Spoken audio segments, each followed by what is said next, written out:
Senhor? Tem dois. Eu tenho um menininho ali atrás. Não tinha visto. Então, Pai do Senhor do irmão também. Deixa eu botar um pouquinho. Bom, vamos dar continuidade à nossa série de estudos que começamos há um mês atrás. As irmãs, quem estava aqui na introdução? Lembram da introdução sobre o que falamos? Nós vamos falar, sobre os frutos do Espírito. Então, na primeira quarta que eu estive aqui, eu dei uma introdução falando sobre a diferença dos frutos do Espírito e os frutos da carne, Uma introdução. E a partir de hoje eu vou estar, cada quarta-feira que eu estiver, aprofundando num dos frutos. Então, eu peço já que a igreja esteja abrindo as suas Bíblias em Gálatas 5, 20, a partir do 22. Gálatas 5.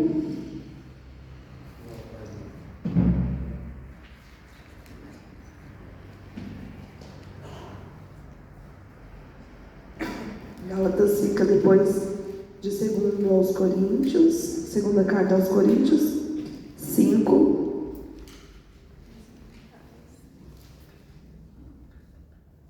E eu vou ler já, amém? Todos acharam? Ali onde diz: o fruto do Espírito, porém, é amor, alegria, paz, longanimidade, benignidade, bondade, fidelidade, mansidão, domínio próprio. Contra essas coisas não há lei. E os que são de Cristo Jesus crucificaram a carne com as suas paixões e desejos.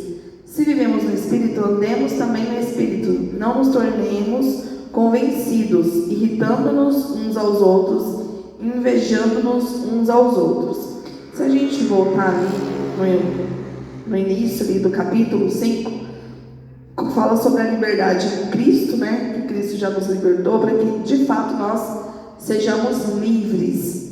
E aí ele começa a falar depois, de andarmos no Espírito e não satisfazermos os desejos da carne, no 16, porque a carne deseja o que é contrário ao Espírito e o Espírito que é contrário à carne, Então aqui está falando, discorrendo em Gálatas, sobre essa oposição que tem entre o nosso Espírito e a nossa carne, que é uma guerra, Uma guerra infindável, que a gente que não vai ter fim aqui. Enquanto nós existirmos aqui na Terra, vai ser uma guerra constante. Então, a maior luta e o maior inimigo que nós temos nesse mundo é a nossa carne, Porque é a carne que o tempo inteiro está guerreando contra o Espírito. E aí, ali aí fala no 19, as obras da carne, quais são as obras da carne. E a partir do 22 fala do fruto do Espírito. Então, nós não vamos focar nos frutos da carne, porque nem precisa. A gente nem precisa aprender sobre os frutos da carne, porque é algo que já vem, Então, a gente tem que aprender, a gente tem que nos fortalecer na palavra do Senhor. Então, nos encher daquilo que realmente vai nos edificar. Então, vamos olhar nesse momento? Senhor Deus, nós te agradecemos, Pai, por mais um dia que o Senhor nos concede, mais um dia de vida. Obrigada, Senhor, por todas as circunstâncias, por todas as situações. Tu és Deus soberano acima de todos nós. E nós cremos que tudo, ó Deus, que passamos, tudo que vivemos, é porque o Senhor permitiu por alguma razão. Então, que o Senhor esteja nos dando condições, o Senhor esteja nos fortalecendo a cada dia, para suportarmos, ó Pai, as lutas, as dificuldades, as necessidades. Nós nos alegramos em Ti, ó Deus, e queremos nos alegrar não somente nos momentos bons, nos momentos de abundância, mas também nos momentos de dificuldade, crendo que o Senhor tem o melhor para as nossas vidas e que o Senhor sabe que é melhor. Muito obrigada pela Tua palavra que acabamos de ler, que o Senhor esteja direcionando a minha vida para que eu venha falar não de mim, mas que eu venha falar somente do Senhor e da Tua palavra. Abre as nossas mentes, os nossos corações para entendermos e, sobretudo, para praticarmos a Tua palavra. É o que eu te peço e te agradeço em nome de Jesus. Amém. Amém? Então, o nosso texto base vai ser o Gálatas 5:22, que é o fruto do Espírito, porém, é amor, alegria, paz, longanimidade, benignidade, bondade, fidelidade.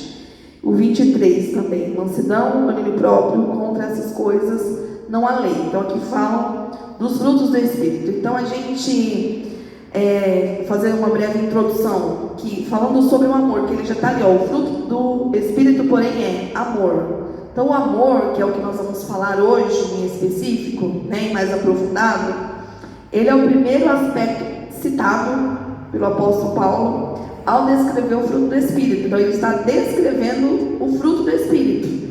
E o amor é o primeiro aspecto, né? E isso não é por acaso, não existem acasos, né? Porque o amor, ele é a base de todo o caráter cristão. Porque os frutos do Espírito, eles servem para quê? Para formar o nosso caráter, né? Ao caráter de Cristo. Então o amor, ele é a base de tudo, ele é a base do nosso caráter. Por quê? Lá em 1 João 4,8 diz, porque Deus é amor. Então é a base. Então um cristão cheio do Espírito, não tem como ele não manifestar o amor. Não tem como a pessoa dizer que ela é cheia do Espírito e se ela não conseguir manifestar o amor, porque é algo que é a base, é o básico. Então não apenas com palavras, né, mas principalmente em atitudes concretas. Então a demonstração de amor não é de palavras, não é com palavras, é com atitude. Que Jesus fez por nós na cruz foi o quê? A demonstração do verdadeiro amor, né? Não de palavras, mas ele realmente mostrou com a sua própria vida, né? Ele teve uma atitude mais do que concreta. Então é esse tipo de amor que Deus, ele manifesta por nós. É esse amor sacrificial, é esse amor incondicional, independente de quem somos, independente do que fazemos. Deus, ele não te ama menos a cada dia, né? Então o amor do Senhor, ele é incondicional. A gente não precisa ficar com medo, tipo, nossa, Deus fiz tal coisa, Deus está me amando menos por causa disso. Não, porque é independente. Ele sabe que de nós não pode esperar nada, né? Então esse amor é um amor. O amor, o fruto do Espírito, amor, ele é independente do que eu posso oferecer, tá? Por isso que ele é incondicional, ele é altruísta. Então é esse tipo de amor que Deus, ele mostra por nós, manifesta. Lá em Romanos 5,8, se a gente puder voltar um pouquinho, lá Romanos 5,8 diz que mas Deus prova o seu amor para conosco pelo fato de que Cristo morreu por nós, sendo nós ainda pecadores. Então esse é o amor de Deus, o amor que Deus demonstra por nós, né? Nós somos chamados a viver também esse amor. Então o que é o amor como fruto do Espírito? A gente já viu aqui em Gálatas 5,22, né? O que é a base, é o primeiro aspecto citado aqui. Então, no grego, a gente sabe que a Bíblia ela foi escrita em hebraico, aramaico e grego, né? Então, o Novo Testamento ele foi escrito em grego. Então, a palavra amor no grego tem esse amor aqui, porque tem 3 definições, né, de amor. Mas esse amor aqui, do fruto do Espírito, como fruto do Espírito, na palavra grega é o amor ágape, que é esse amor que Deus manifesta por nós, né? É o amor sacrificial, é aquele amor incondicional, altruísta, que não depende de sentimentos, não depende de reciprocidade. Deus, ele não nos amou, Deus amou o mundo de tal maneira, né, que deu o seu Filho unigênito para que todo aquele que nele crê não pereça, mas tenha a vida eterna. O que a gente pode dar em troca disso? Tem como devolver? Tem como retribuir esse amor? Não tem. Esse é o amor de Deus, esse é o amor ágape, é o amor sacrificial. Não depende da resposta do outro, porque simplesmente ele é amor. Então, o amor como essência do fruto. Então, aqui a gente vê que no 22 começa o fruto do Espírito. Então a gente percebe que o fruto está no singular. Porque a gente depois começa a ver, né? O fruto do amor, do Espírito porém é amor, alegria, paz. Parece que vem uma lista, vem uma sequência, né? Uma enumeração de itens aqui. Mas, por que então que não está os frutos do Espírito. Está no singular. É um erro de língua portuguesa aqui? Não é. Né? Então tem uma razão disso. Está no singular e alguns estudiosos, muitos estudiosos, acreditam que o amor ele é o fruto principal. E os outros atributos que a gente vê, alegria, paz, longanimidade, benignidade, bondade, fidelidade, mansidão, domínio próprio, são outros atributos ou expressões desse amor, que é a base. Como eu disse no início, ele é o primeiro aspecto citado. Por quê? Porque ele é a base do caráter cristão. Não tem como eu ter os outros aspectos se primeiramente eu não tiver amor. Então vamos ver lá, vamos abrir as nossas Bíblias, voltar um pouquinho aí, 2 livros para trás, 1 Coríntios 13, que é um texto bem conhecido, um texto que ele é muito usado para casamento, né? Vários casamentos que eu já fui, eu já vi a pregação em cima desse texto, 1 Coríntios 13, que fala sobre o amor. Então aqui fala o que o amor é, ou o que ele não é, tá? Então vamos ler. Do 4 ao 7, diz assim: o amor é paciente, é benigno. O amor não inveja, não se vangloria, não se ensoberbece, não se porta inconvenientemente, não busca os seus próprios interesses, não se irrita, não suspeita mal. O amor não se alegra com a injustiça, mas se regozija com a verdade. Tudo sofre, tudo crê, tudo espera, tudo suporta. E ali na primeira parte do 8, o amor nunca falha, né? Então essas são as características do amor. Ele é paciente, bondoso, não inveja, não se vangloria, não se acha, né? Não busca os seus próprios interesses, não se orgulha, não maltrata, não se ira facilmente, nem guarda rancor, não se alegra com a injustiça, mas com a verdade. Tudo sofre, tudo crê, tudo espera, tudo suporta. Resumindo, o amor nunca falha. Deus nunca falha. Amém? Então o amor, ele precisa ser a marca principal do cristão. Jesus, ele nos ensinou lá em Mateus 22, 37 a 39, Jesus, ele nos ensinou que o amor é o maior mandamento. Ele resumiu a lei e os profetas em 2 grandes mandamentos, lembra? Que o primeiro, que está lá no 22, 37, ali no início: amarás o Senhor teu Deus de todo o teu coração, de toda a tua alma, de todo o teu entendimento.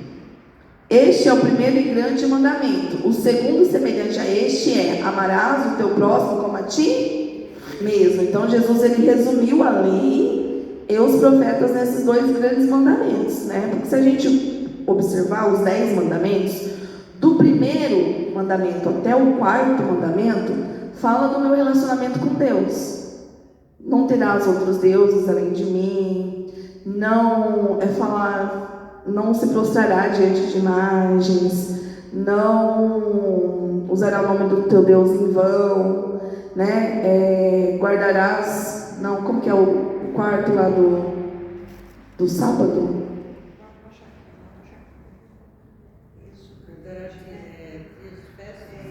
Não, deu um branco agora.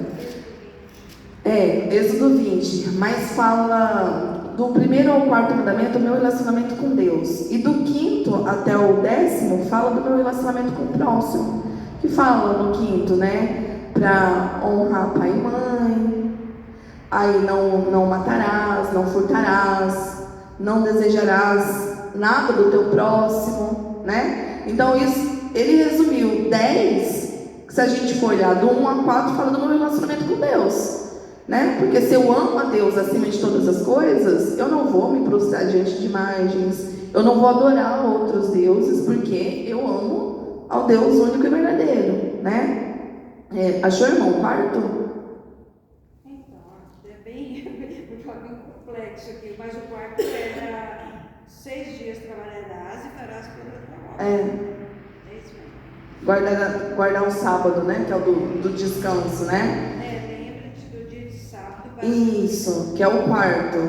Que tudo tem a ver com o relacionamento com Deus, né? Porque o que era guardar o sábado? É o dia do Senhor, né? Então, o dia do Senhor é aquele dia que você vai dedicar para o Senhor. Então, você está tendo um momento ali de devoção, de adoração exclusivamente a Ele. Então, do primeiro ao quarto mandamento é meu relacionamento vertical, meu relacionamento com Deus. Do quinto ao décimo, meu relacionamento horizontal, com o meu próximo. Então, Jesus resumiu os 10 em apenas 2. O primeiro, amar a Deus, né?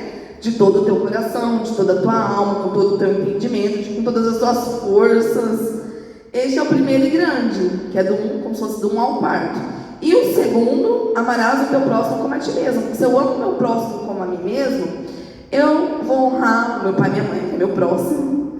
Eu não vou furtar, eu não vou matar, eu não vou desejar as coisas do outro, né? Então eu vou estar amando o meu próximo como a mim mesmo, porque eu gosto que façam isso comigo? Não, né? Então, se amar o próximo como a ti mesmo é da forma que você se ama, não desejar para o outro que você não quer para você, né? Então, Jesus ele resumiu os 10 mandamentos em apenas 2, mostrando que o amor precisa ser a marca principal do cristão. E outra coisa também, ele ainda disse, em João 13:35, nisto todos conhecerão que sois meus discípulos, se tiverdes amor uns para os outros. Então não adianta você dizer que é de Jesus, a sua boca falar uma coisa, mas você só vai se tornar conhecido de fato como discípulo dele da forma que você amar o próximo, se você amar o outro. E esse, né, é um desafio, né, irmãos, porque amar a Deus, eu acredito que não seja difícil. Amar alguém que te deu a vida, te deu a vida eterna, alguém que sempre está com você, alguém que sempre quer o melhor para você, não é difícil amar a Deus. Só que o que pega é amar o próximo, porque nem sempre o teu próximo quer você próximo dele. Nem sempre o teu próximo vai colaborar, né? Às vezes você fala assim, hoje eu acordei e eu não quero me irritar, não quero me estressar, eu acordei hoje com o propósito de ser simpática, então não me atrapalhe nesse propósito. Mas sempre tem um que vem para tirar o seu foco, porque não é fácil amar o próximo, não é. Então o nosso desafio é esse, é o segundo grande mandamento, amar o próximo como a ti mesmo. Porque aí Jesus fala em outro momento aí, né, que nós devemos considerar o outro mais importante do que a gente. Que é mais difícil ainda, né? Amar já é difícil, imagina considerar o outro. Se todo mundo considerasse o interesse do outro mais importante, se eu considerasse os interesses da irmã Sandra mais importantes do que os meus, ela considerasse os meus mais importantes do que os dela, e assim, todo mundo, a gente não teria briga, a gente não teria guerra, a gente não teria confusão, porque ninguém estaria interessado em agradar a si mesmo. Eu estava ouvindo ontem uma mensagem e o pastor, na ocasião, ele comentou algo que eu fiquei pensando, né? Ele estava falando que nós vivemos hoje numa geração mimizenta, todo mundo já sabe disso, não é novidade, né? Geração mimimi, geração Nutella, como vocês quiserem chamar. Dessa geração que não aguenta nada, dessa geração que não sabe ouvir não, dessa geração que não sabe se frustrar, que tudo já quer acabar com a vida, enfim, né? E ele falando assim que quem tem, porque o que é pregado nessa geração é de você ter compaixão de si mesmo. Aí ele falou assim, de que é essa pregação? Que tenha compaixão de si mesmo? É do diabo, porque quando Jesus estava dizendo para os discípulos lá, para Pedro, o que ia acontecer com ele, Satanás usou a boca de Pedro e falou o que para ele? Ter compaixão de si mesmo. Ter compaixão de si mesmo, não vai acontecer nada. Não é? E não é isso que está sendo pregado aí? As pessoas querem ter compaixão. Isso é a pregação do diabo. É o diabo usando a boca, né? Assim como usou a boca de Pedro, até tanto é que Jesus se repreendeu, falou, né? Dá um passo para trás de mim aí, né? Satanás. Porque Jesus sabia que era Satanás. E é um retrato da geração de hoje. Nós somos o tempo inteiro induzidos, conduzidos a buscarmos os nossos interesses, Coitado de nós, né? Muito sofrimento, muita. Né? É isso. O outro, tô nem aí, né? Pro interesse do outro. E Jesus fez o quê? O contrário, né? Jesus, ele não teve compaixão dele, mas ele se entregou por nós, por amor. Um amor de sacrifício, um amor ágape, o amor de Deus. E nós merecíamos? Nem merecíamos e nem merecemos e nunca vamos merecer esse amor. Mas ainda assim, ele provou esse amor quando ele entregou seu próprio filho por nós, né? Então, é o amor que nos identifica como discípulos de Jesus. Não adianta, você pode fazer o que for. Você pode falar em línguas, você pode sapatear na brasa do fogo, pode fazer o que for, mas se você não tiver amor, não adianta você dizer, né? O amor, ele te identifica, ou seja, você não precisa nem dizer que você é discípulo de Jesus, porque a forma que você trata o outro, a forma que você considera o outro, né? É a marca, se você realmente ama a Deus ou não, se você realmente é discípulo de Jesus ou não. Então, não é fácil, não é desafio. E eu acredito que quando Jesus resumiu os 10 mandamentos, e hoje a gente vê pregações aí de um evangelho fácil, de um evangelho facilitado, sabe? Bem, para todo mundo, assim, sem ninguém abrir mão de nada. Você pode continuar fazendo o que você faz, tá tudo bem. E Jesus, quando ele resumiu os 10, Jesus resumiu os 10 mandamentos em 2, que bom! Ele aumentou o padrão, irmãos. Ele aumentou o padrão. Não foi diminuindo, não. Aumentou a régua. Porque antes era uma coisa assim, visual, né? As pessoas, os fariseus mesmo, eles adoravam ficar rotando santidade, religiosidade para todo mundo. Então, por fora, lindo. Mas por dentro, né? Então, quando Jesus resumiu os 10 mandamentos, nossa, 10 coisas que tinha que cumprir, agora só 2, né? Só 2. O primeiro, tudo bem, e o segundo? Dificultou bastante. Então, a régua aumentou. Porque não é fácil. A gente sabe que não é fácil amar o próximo. A gente acha bonito, acha fofo, acha de Deus. Mas a gente não pode ser hipócrita. A gente não pode mentir. É fácil? Não é. Porque o próximo nem sempre vai fazer o que você quer. E às vezes nós somos condicionados a amar só aqueles que fazem aquilo que a gente quer, que nos agrade, né? Imagina alguém te ofender, alguém te afrontar, alguém puxar o teu tapete, alguém desejar o mal para você. E você tem que voltar e amar essa pessoa. Você tem que orar por essa pessoa. É fácil? Como que foi essa semana? Está sendo fácil? Não está, irmãos. Então, se você quer ser conhecida como um discípulo de Jesus, essa é a receita. Receita de família.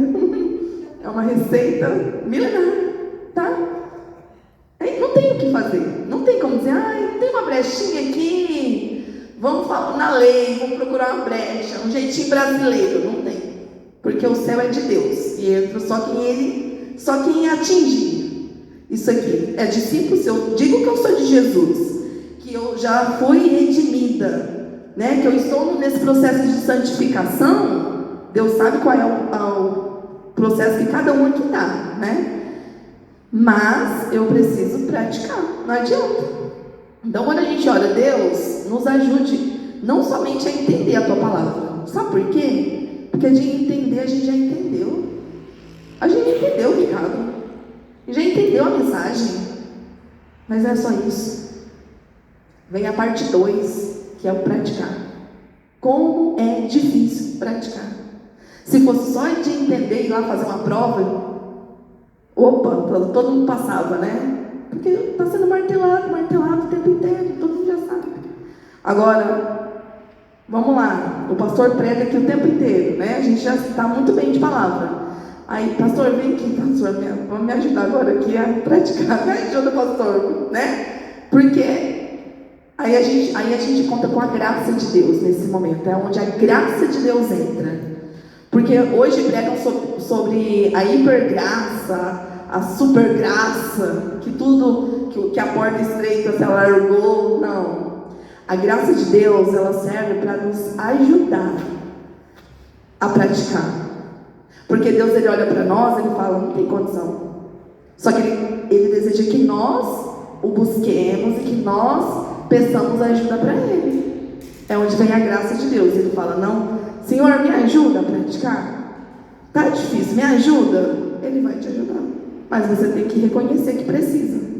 O difícil também é o reconhecer, né? Às vezes as pessoas acham que já sabem tudo e não precisa, né? Vamos ver como seria o amor na prática cristã.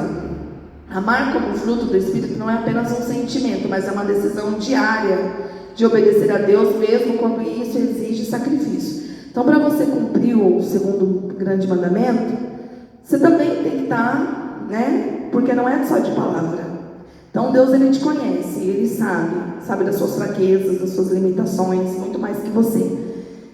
Então, é uma decisão diária, porque se Deus disse que eu preciso amar o meu próximo como a mim mesmo, então se eu não obedecer isso, eu vou estar desobedecendo o primeiro grande mandamento, que é amar a Deus. Então, como que amor é esse que eu digo? Eu falei que é fácil, mas é que não está atrelado um no outro. Como que eu vou, né, dizer que eu amo a Deus e odeio o meu irmãozinho? Aí a Bíblia dá um nome para isso. Eu não lembro agora qual que é o nome que a Bíblia chama a pessoa que faz isso. Que é o quê? Hipócrita, mentiroso. Que é aquele que diz que ama a Deus, mas odeia o seu irmão. Tipo, não faz sentido, né? Então, quais seriam os exemplos, né, de amor na prática? Porque a gente precisa praticar. Perdoar quem nos feriu. A gente já começa com esse top. Perdoar quem nos feriu. É fácil perdoar? E a gente está estudando, né, sobre isso no curso de liderança. A gente até viu ontem a diferença de arrependimento e remorso. Eu estou com um esquecimento na minha cabeça. E remorso, que é a diferença, né, de você realmente se arrepender e de você sentir remorso. Aí nós falamos sobre dois personagens da Bíblia, Pedro e Judas. Ambos erraram, mas cada um teve um desfecho diferente, porque um se arrependeu de verdade e o outro ficou com remorso, né? Então, quando fala perdoar, é um desafio, porque às vezes a gente pode perdoar por fora e por dentro talvez não. Então, é só cada um que sabe, né, se realmente perdoou mesmo. Porque Deus, quando Ele nos perdoa, Deus, Ele não fica lembrando. Às vezes, quem fica lembrando mesmo dos nossos pecados somos nós mesmos.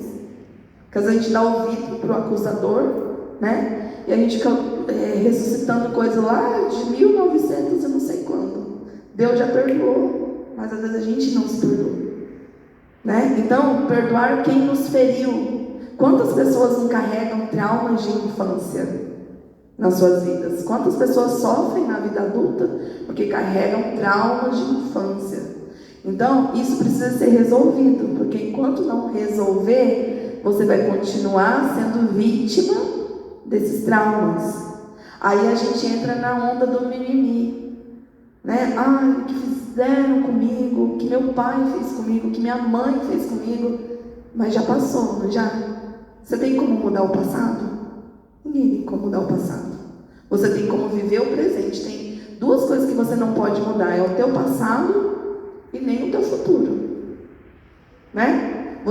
Tem pessoas que estão no presente, mas elas estão presas num outro tempo. Ou elas estão no passado, elas estão na depressão, lá remoendo coisas do passado, ou elas estão na ansiedade do futuro e esquecem de viver o presente. Por que será que esse tempo que nós estamos vivendo chama presente? Porque é o presente de Deus mesmo.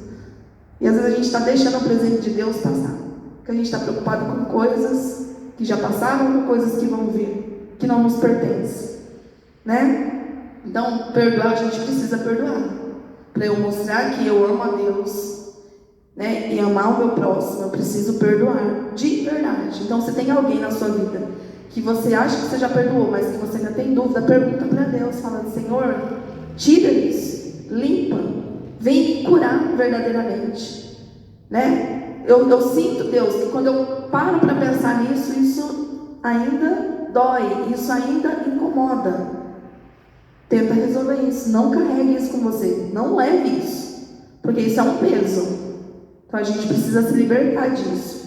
Servir, outro exemplo de amor na prática, servir sem esperar reconhecimento, né? Então nós precisamos servir uns aos outros. E muitas vezes você vai servir pessoas que elas não vão dizer nenhum obrigado para você, que elas talvez ainda vão procurar algum defeito naquilo que você está fazendo. Então faça de coração limpo, sem esperar retorno, porque se você fica esperando o retorno, você está se prendendo a isso. Então você não está fazendo, né? Por qual é a razão pelo qual você está fazendo? Você está fazendo por essa motivação? Está barganhando? Então a gente não pode barganhar quando a gente vai servir. É servir, não ser visto, né? É um serviço, não ser visto.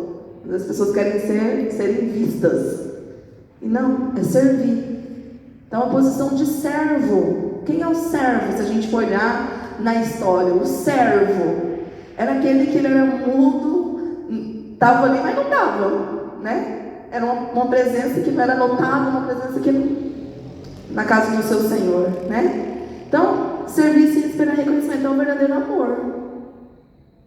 Então é isso que a gente precisa, né, para a nossa vida. Muita gente às vezes quer servir, mas às vezes servir para se mostrar, para se aparecer. A atitude de servir está ok, mas a motivação está errada. Então a gente precisa rever. Falar a verdade com graça.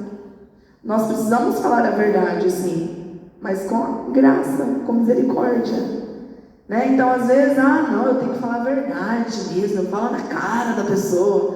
Não é assim. Falar com amor, não é? Tem muita gente, tem muitos donos da sua verdade por aí, né? Até quando se trata da palavra de Deus, o próprio Senhor, Ele não invade a vida de ninguém, Ele não chega batendo o pé na porta do coração das pessoas. Ele dá a oportunidade para as pessoas, e olha que Ele tem poder. Se Ele quisesse dar um apagão geral no mundo e falar: acabou essa brincadeira aqui dessa humanidade, acabou tudo, chega, vamos todo mundo para o céu, chega, não. Ele tem poder para fazer o que Ele quiser, né? Mas Ele dá a oportunidade para todas as pessoas. Então mesmo Ele sendo a verdade, Ele é a verdade, Ele não chega impondo a sua verdade.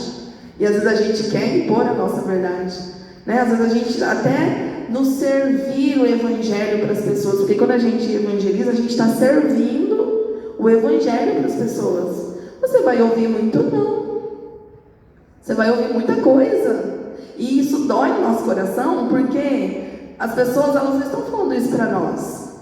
Se fosse para nós, beleza, quem sou eu, né?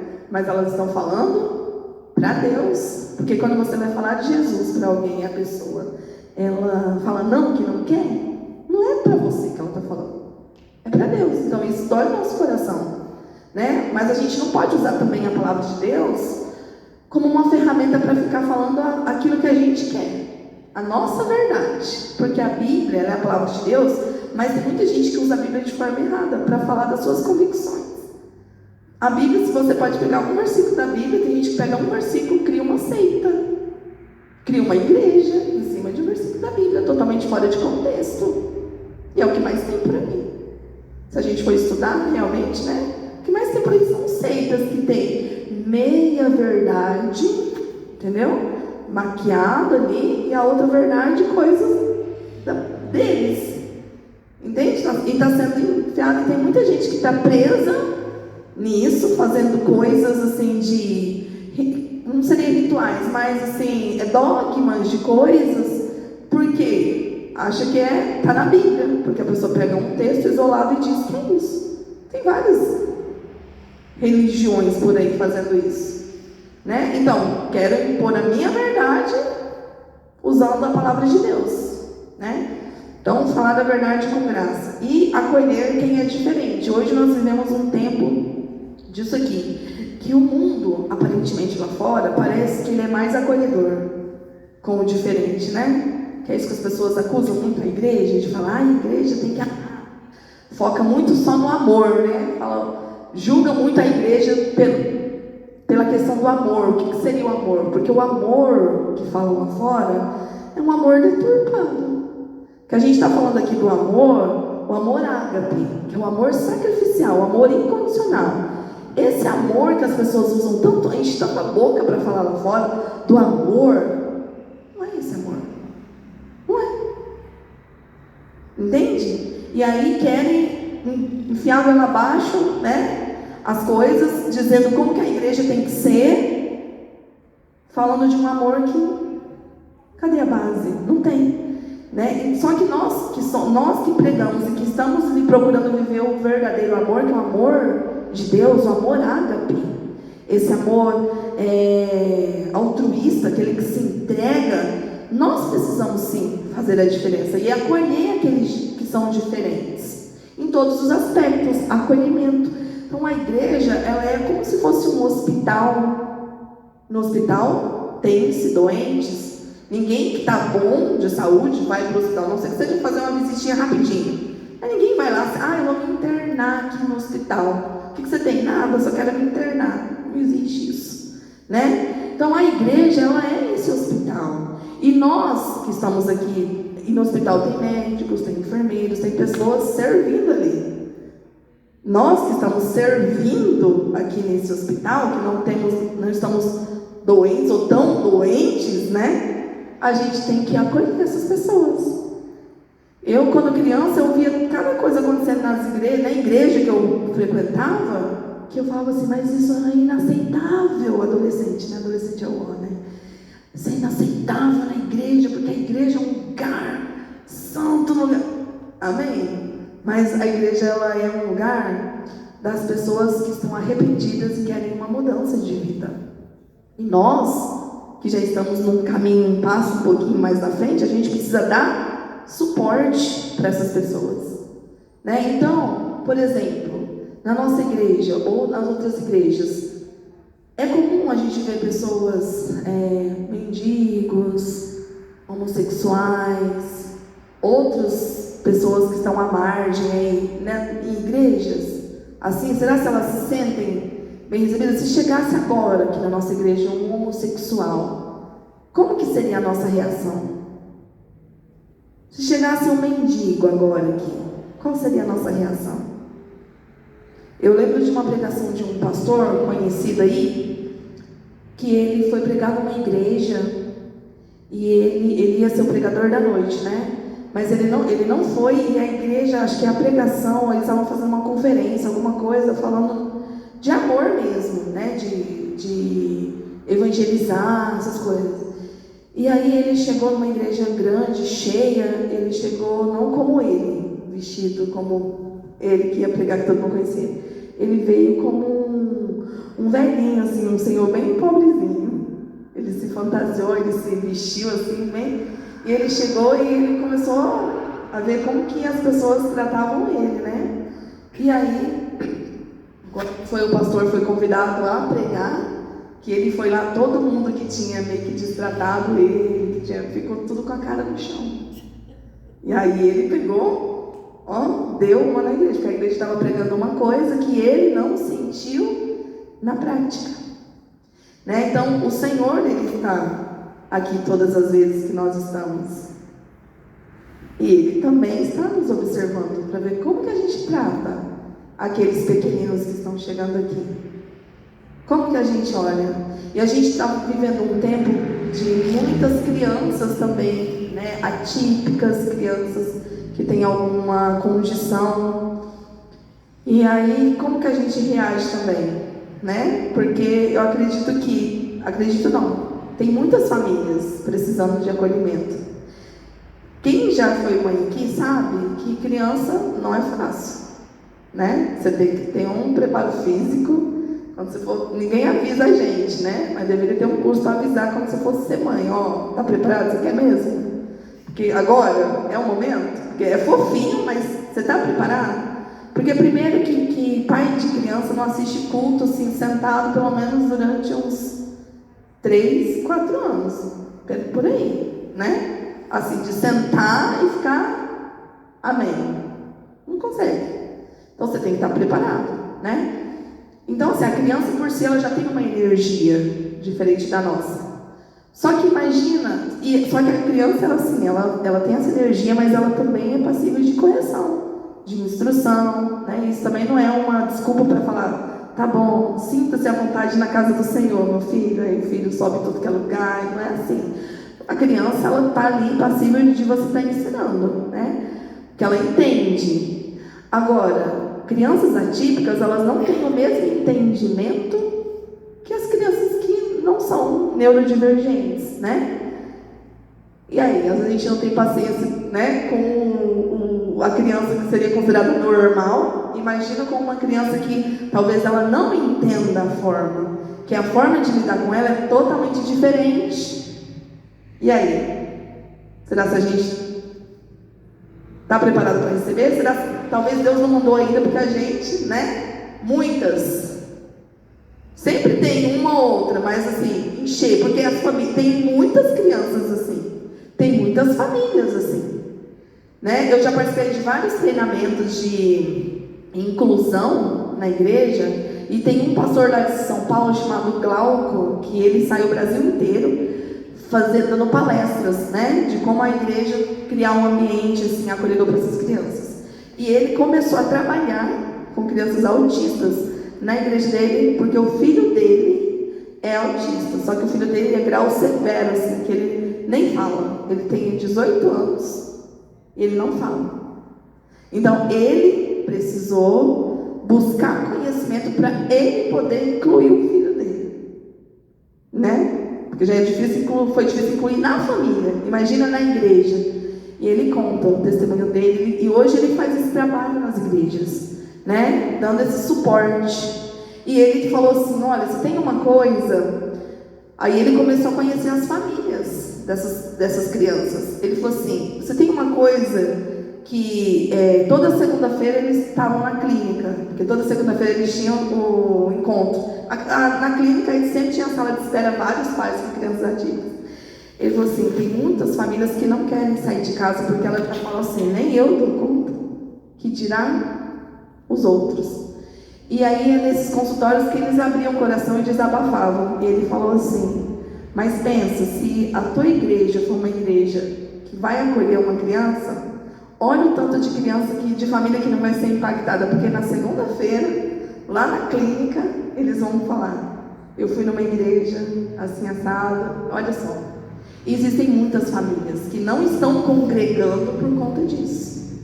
E eu fico pensando, talvez não tenha enchido as igrejas, porque talvez a igreja não esteja preparada. E eu citei das crianças atípicas, mas de qualquer outra questão. Homossexuais mesmo. Né? Porque a gente quer ver a transformação. Mas como que essas pessoas vão chegar? Como que a gente vai olhar para essas pessoas? Como que a gente vai recebê-las? Né? Então nós precisamos acolher quem é diferente. Porque são filhos de Deus também. O céu é para eles também. E a gente precisa saber e usar as ferramentas corretas. E pedir direção de Deus. Senhor, é desejo do Senhor que nenhum se perca. Então me ajude a amar o meu próximo como eu tenho que amar. E não é amar o meu próximo que é igual a mim, aquele que me entende da minha linguagem, não. Mas amar aquele que é diferente. Aquele que tem uma compreensão diferente, me ajuda a amar. Esse é um desafio para todos nós. Amém, irmãos? E para a gente finalizar, vou citar alguns exemplos bíblicos aqui. O exemplo do bom samaritano, lá em Lucas 10, de 25 a 37. Jesus ele contou essa parábola. Jesus gostava de contar histórias para mostrar que o amor ele precisa ser praticado. O que é o amor na prática? Então, nós vimos lá figuras religiosas passando ali, o sacerdote, o levita. O que eles fizeram com aquele homem ferido? Ignoraram. Só quem parou foi o samaritano. Ele parou, cuidou, investiu tempo, investiu dinheiro, sem esperar nada. Esse é o verdadeiro amor. É fazer algo por alguém sem esperar nada em troca. Esse é o amor ágape. É a ação prática que se move pela compaixão, mesmo quando isso exige sacrifício pessoal. Se você está amando e não está te exigindo sacrifício, então você não está amando direito. Você só vai amar direito quando te exigir um sacrifício pessoal. Se você não precisa se esforçar, se você não precisa se movimentar, alguma coisa está errado. Outro exemplo, Jesus e a mulher adulta, lá em João 8, de 1 a 11. Jesus, ele não ignorou o pecado daquela mulher, né? Jesus, ele não ignorou o pecado, só que ele respondeu com amor e verdade.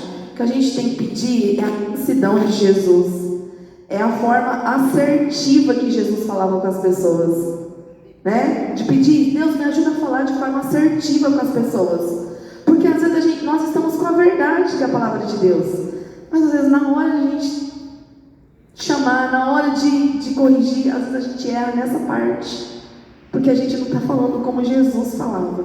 Jesus em nenhum momento ignorou o pecado daquela mulher, só que ele fez diferente do que aqueles estavam fazendo. Aqueles queriam apenas cumprir a lei à risca, sem olhar para eles, olhar só para o outro, porque é muito fácil você ver o erro do outro. Difícil é você olhar para dentro de você e enxergar os seus erros e lidar com os seus erros, né? Então ele protegeu aquela mulher da condenação pública e injusta. Ele ofereceu uma nova chance. Ele disse assim: eu não te condeno, nem eu te condeno, né? Mas o que ele disse no final: vá e não peques mais. Ele não ignorou o pecado. Ela entendeu, ela já sabia que ela era pecadora, ela já sabia, mas a atitude dele teve muito mais efeito do que a atitude daqueles homens, porque ela iria morrer fisicamente e espiritualmente. E Jesus, ele olha para dentro de nós, para o espiritual. Ele não olha só para o físico, para o espiritual, onde ninguém consegue enxergar. Então que o Senhor possa nos dar olhos para nós enxergarmos o invisível, enxergarmos o espiritual também das pessoas. Que quando a gente for falar alguma verdade para alguém, que a gente fale olhando para o coração daquela pessoa, que a gente tenha o olhar de Jesus. Às vezes a gente não fala nada, mas o nosso olhar, quando eu falo de entrar um homossexual aqui, talvez a gente não falaria nada, mas e o nosso olhar? Seria o olhar de Jesus? O olhar de compaixão? Ou seria um olhar de julgamento? Né? Então, isso mostra que o verdadeiro amor também confronta. O amor de Jesus confrontou, mas com graça. Com graça, é isso que a gente precisa. Vamos confrontar? Vamos, mas com graça. Com amor, o amor ágape. E eu vou deixar aqui umas perguntinhas para a gente refletir. Diante de tudo isso que a gente ouviu, que a gente aprendeu sobre o amor, esse amor ágape, esse amor de Deus, esse amor incondicional, sacrificial, altruísta, você pode perguntar para você mesmo, né? Eu tenho amado como Jesus ama? Eu tenho amado as pessoas como Jesus ama? Como Ele espera que eu ame?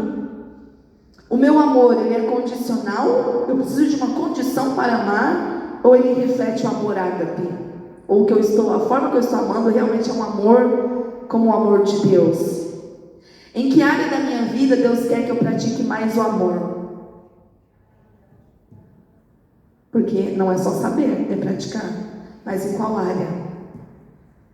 Tenho demonstrado amor aos outros mesmo quando não é fácil?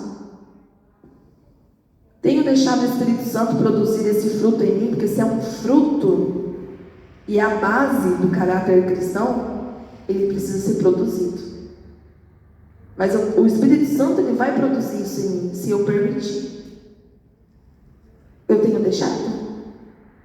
Eu tenho deixado o Senhor venha fazer morada em mim, mude as coisas de lugar. Quando Deus começa a tirar as coisas, eu falo, não, isso aí não. Isso aí eu tenho uma afetividade por isso aí, é um negócio assim, de família. É uma tradição, eu não posso evitar isso. E aí?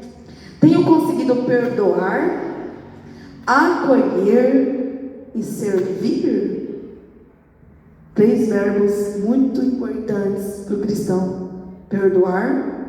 Se você não perdoar, você não vai ser perdoado também. Acolher, servir. Eu tenho conseguido isso? E para finalizar, há alguém que eu preciso amar com mais intenção? Talvez um familiar difícil, a família também é, né? Não é só, às vezes o próximo é alguém bem próximo mesmo, né? Bem de sangue. Um familiar difícil, um colega complicado, aquele lá que fica te querendo puxar teu tapete, ou alguém que te machucou. Você precisa amar essa pessoa? Ou você já está amando? E aí? Então eu vou deixar vocês com essas perguntinhas e pedir que o Senhor venha, né, trazer clareza aquilo que ficou escuro, aquilo que ficou, né, de forma não tão esclarecida. E que o Senhor nos ajude, porque nós também estamos juntos. Nós estamos caminhando juntos, irmãos. Não é porque eu estou aqui que eu sou a perfeição de amor, não. Não sou, não. Não vou ser mentirosa e hipócrita, não. Nós estamos juntos, então nós precisamos dar as mãos e dizer, ó, conta comigo, eu estou aqui para te ajudar e você me ajuda quando eu precisar. Em oração, que seja, num conselho, que seja. Mas vamos contar uns com os outros, amém? Que Deus possa nos abençoar.